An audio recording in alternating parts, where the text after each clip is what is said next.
Hello मेरे दोस्त, welcome है मेरे YouTube चैनल कच्चे धागे पर। डेली हम आपके लिए कुछ महत्वपूर्ण सवाल लेकर आते हैं। रोज की तरह आज भी बहुत सारे सवालों को आसानी से एक एक करके देखेंगे और उनका साथ में सॉल्यूशन भी करेंगे। चलिए आते हैं क्वेश्चन पर। क्वेश्चन आपके सामने है, राजस्थान के किस शहर को यूनेस्को ने विश्व विरासत स्थल घोषित किया है? तो बताना है कि जो विश्व विरासत स्थल है राजस्थान को किस शहर को चुना गया था, बताइए। ऑप्शन 4 है कोटा, जोधपुर, जयपुर, सीकर। बताइए इसका सही आंसर क्या होगा। देखिए इसका सही आंसर होगा जयपुर। इसका सही आंसर हो जाएगा जयपुर। जयपुर को कहा जाता है गुलाबी शहर भी इसको कहा जाता है, गुलाबी शहर भी कहा जाता है जयपुर को। तो ध्यान रखिएगा इस बात को। भारत में देखिए भारत में अभी तक विश्व विरासत स्थल कितना है? 39 है। टोटल विश्व विरासत स्थल 39 है। तो ये भी ध्यान रखिएगा कि भारत में टोटल अभी 39 ही है। चलिए आते हैं अगले क्वेश्चन पर। अगला क्वेश्चन आपके सामने है, 1943 में भारतीय राष्ट्रीय सेना INA अस्तित्व में आया। बताइए 1943 में भारतीय राष्ट्रीय सेना कहाँ अस्तित्व में आया? Japan, Burma, Singapore, Mallya. बताइए कहाँ अस्तित्व में आया? INA कहाँ अस्तित्व में आया? देखिए इसका सही आंसर हो जाएगा आपका सिंगापुर। सिंगापुर 4 जुलाई 1943 को 4 जुलाई 1943 को क्या हुआ था? सुभाष चंद्र बोस को आजाद हिंद फौज, इसको भारतीय राष्ट्रीय सेना जो है इसको क्या कहा जाता है? आजाद हिंद फौज INA। तो सुभाष चंद्र बोस को नेतृत्व सौंप दिया गया था कहाँ? सिंगापुर में। और यही 5 जुलाई को सिंगापुर के केप टाउन से सुभाष चंद्र बोस ने नारा दिया था, दिल्ली चलो का नारा। तो इसका सही आंसर हो जाएगा सिंगापुर। 5 जुलाई 1943 को ही अगले दिन दिल्ली चलो का नारा केप टाउन से दिया गया। तो ये भी ध्यान रखना है। चलिए आते हैं अगले क्वेश्चन पर। क्वेश्चन आपके सामने है, अरावली पर्वत श्रृंखला किस राज्य से होकर नहीं गुजरता है? बताइए अरावली पर्वत श्रृंखला किस राज्य से होकर नहीं गुजरता है? बताइए गुजरात, हरियाणा, राजस्थान, मध्य प्रदेश। इसका सही आंसर क्या होगा? देखिए अरावली पर्वत को क्या कहा जाता है? अरावली पर्वत को राजस्थान में अडवाला भी कहा जाता है। अडावला पर्वत ये राजस्थान में कहा जाता है इसको, अरावली पर्वत को। तो ध्यान रखिएगा इसको, अडावला पर्वत कहा जाता है राजस्थान में इसको। तो बताइए किस राज्य से होकर नहीं गुजरता है? देखिए ये मध्य प्रदेश से होकर नहीं गुजरता है। गुजरात, हरियाणा, राजस्थान से होकर गुजरता है और मध्य प्रदेश से होकर नहीं गुजरता है। तो सही आंसर क्या हो जाएगा? इसका 4 हो जाएगा सही आंसर। और ये क्या है? अरावली पर्वत। देखिए अरावली पर्वत संसार का सबसे प्राचीन पर्वत है। अरावली पर्वत सबसे प्राचीन पर्वत है, ये भी ध्यान रखिएगा। सबसे प्राचीन पर्वत ये है, संसार का सबसे प्राचीन पर्वत है। इसका सबसे हाई चोटी कौन सा है? शिखर चोटी, गुरु शिखर इसका सबसे ऊंचा चोटी है।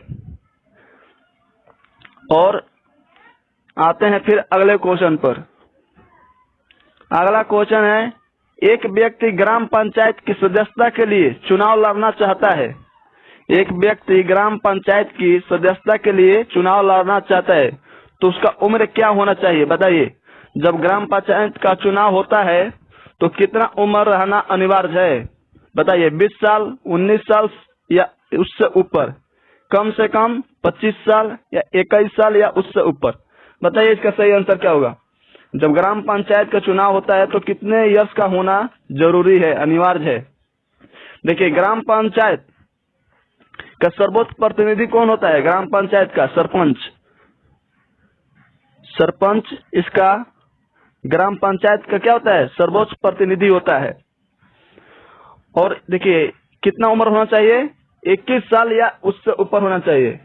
21 साल या उससे ऊपर होना चाहिए, कम से कम 21 साल होना ही चाहिए एक ग्राम पंचायत के सदस्य बनने के लिए। चलिए आते हैं अगले क्वेश्चन पर। अगला क्वेश्चन है वाखान गलियारा। बताइए, वाखान गलियारा किन दो देशों को जोड़ता है? बताइए, वाखान गलियारा किन दो देशों को जोड़ता है? भारत पाकिस्तान, भारत चीन, ताजिकिस्तान पाकिस्तान, भारत और बांग्लादेश। देखिए, भारत और पाकिस्तान आपको पता होगा, सीमा रेखा कौन सा है? रेड क्लिफ रेखा जो भारत और पाकिस्तान के बीच है। भारत और पाकिस्तान के बीच सीमा रेखा कौन सा है? रेड क्लिफ है। और भारत और चाइना के मैकमोहन रेखा। तो ध्यान रखिएगा। तो इसका सही आंसर क्या हो जाएगा? ताजिकिस्तान और पाकिस्तान। ताजिकिस्तान और पाकिस्तान हो जाएगा इसका सही आंसर। ताजिकिस्तान और पाकिस्तान। ये वाखान गलियारा क्या करता है? सीमा रेखा है वो ताजिकिस्तान और पाकिस्तान का।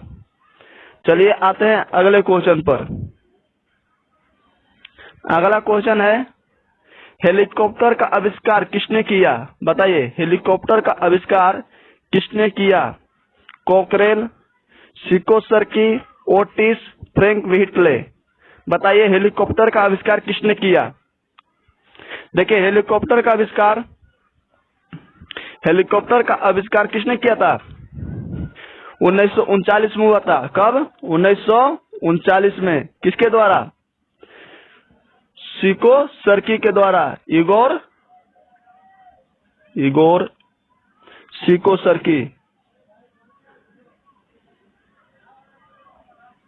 सिकोसर्की के द्वारा। तो कौन सही हो जाएगा इसका? 2 नंबर सही हो जाएगा इसका सही आंसर।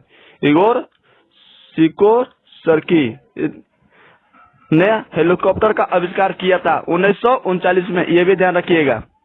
चलिए आते हैं अगले क्वेश्चन पर। अगला क्वेश्चन है नोबेल पुरस्कार एल्फ्रेड नोबेल के नाम से शुरू हुआ जिन्होंने खोज किया था। तो बताइए कि एल्फ्रेड नोबेल जो थे, नोबेल पुरस्कार उनके नाम से शुरू किया गया था। कहाँ के निवासी थे? स्वीडन के निवासी थे। कहाँ के निवासी थे? स्वीडन के निवासी थे ये। और ये पुरस्कार स्वीडन में ही दिया जाता है, नोबेल पुरस्कार। तो बताइए कि एल्फ्रेड नोबेल किसका खोज किए थे? हवाई जहाज के, टेलीफोन के, सेफ्टी लैंप या डायनामाइट के? बताइए इसका सही आंसर क्या होगा? देखिए, डायनामाइट के आविष्कार किसने किया था? एल्फ्रेड नोबेल ने। और सेफ्टी लैंप का आविष्कार हम्फ्री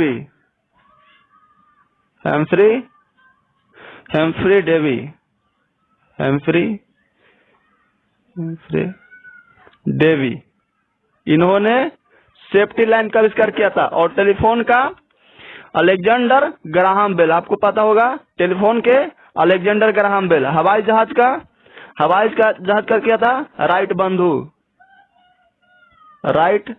बंधु। ये हवाई जहाज के आविष्कार किए थे राइट बंधु ने। टेलीफोन के अलेक्जेंडर ग्राहम बेल। चलिए आते हैं अगले क्वेश्चन पर। अगला क्वेश्चन है हिंडनबर्ग रेखा किन दो देशों को जोड़ता है? बताइए, हिंडनबर्ग रेखा किन दो देशों को जोड़ता है?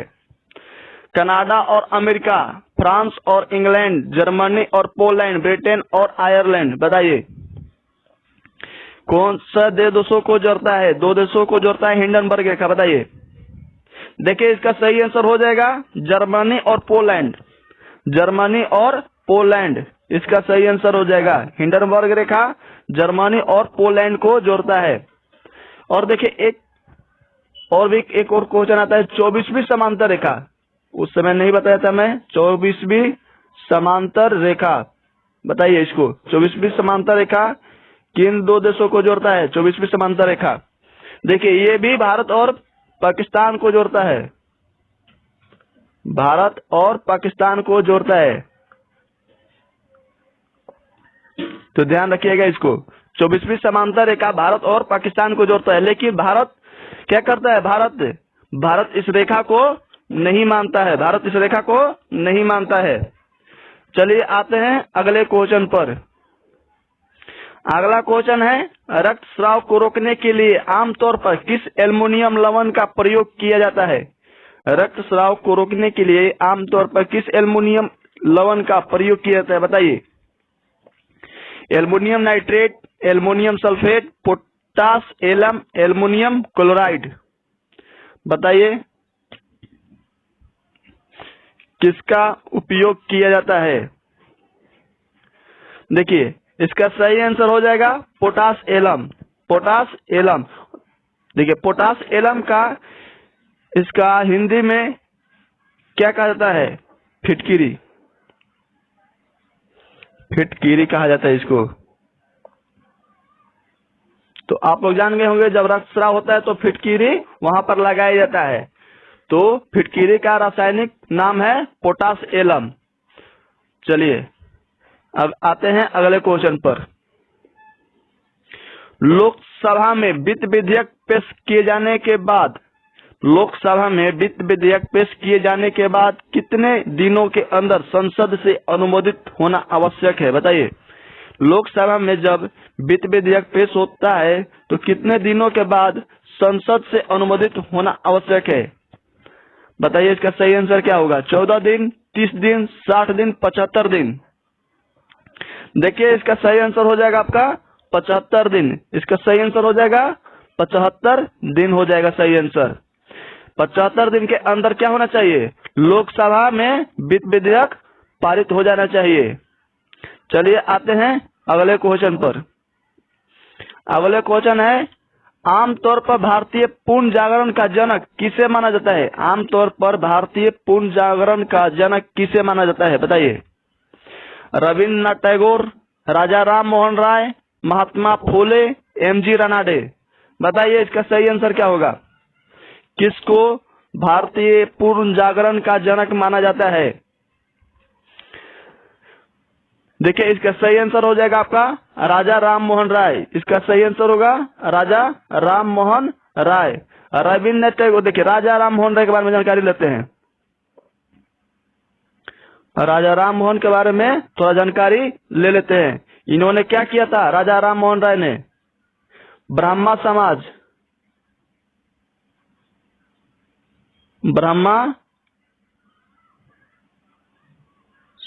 की स्थापना किया था। ब्राह्मण समाज का स्थापना किया था किसने? राजा राम मोहन राय ने। इनको क्या कहा जाता है? आधुनिक भारत का जनक कहा जाता है इनको। राजा राम मोहन राय को आधुनिक भारत का जनक भी कहा जाता है, ये भी ध्यान रखिएगा। और ब्राह्मण समाज की स्थापना किया था राजा राम मोहन राय ने। रविन्द्रनाथ टैगोर इन्हें गुरुदेव कहा जाता है, इन्हें गुरुदेव कहा जाता है, इन्हें गुरुदेव कहा जाता है। और एशिया में प्रथम नोबेल पुरस्कार विजेता रविन्द्रनाथ टैगोर थे। एशिया में प्रथम नोबेल पुरस्कार विजेता कौन थे? रविन्द्रनाथ टैगोर थे। साहित्य से लिए थे, साहित्य से इनको पुरस्कार मिला था। और भारत और बांग्लादेश का राष्ट्रगान इनके द्वारा लिखा गया है, रविन्द्रनाथ टैगोर द्वारा। जो भारत और बांग्लादेश का राष्ट्रगान है, भारत का राष्ट्रगान क्या है? जन गण मन, और बांग्लादेश का अमार सुनार बंगला है। अमार सुनार बंगला है जो बांग्लादेश का राष्ट्रीय गान है, इनके द्वारा ही लिखा गया था, रविन्द्रनाथ टैगोर। और देखिए महात्मा फुले, इन्होंने क्या किया था? महात्मा फुले ने सत्यशोधक समाज का स्थापना किया था। किसका? सत्यशोधक समाज का स्थापना किया था। सत्यशोधक समाज की स्थापना किसने किया था? महात्मा फुले ने। और एमजी रानाडे, इन्होंने क्या किया था? महाराष्ट्र, इन्होंने प्रार्थना समाज का स्थापना किया था। किसका? प्रार्थना समाज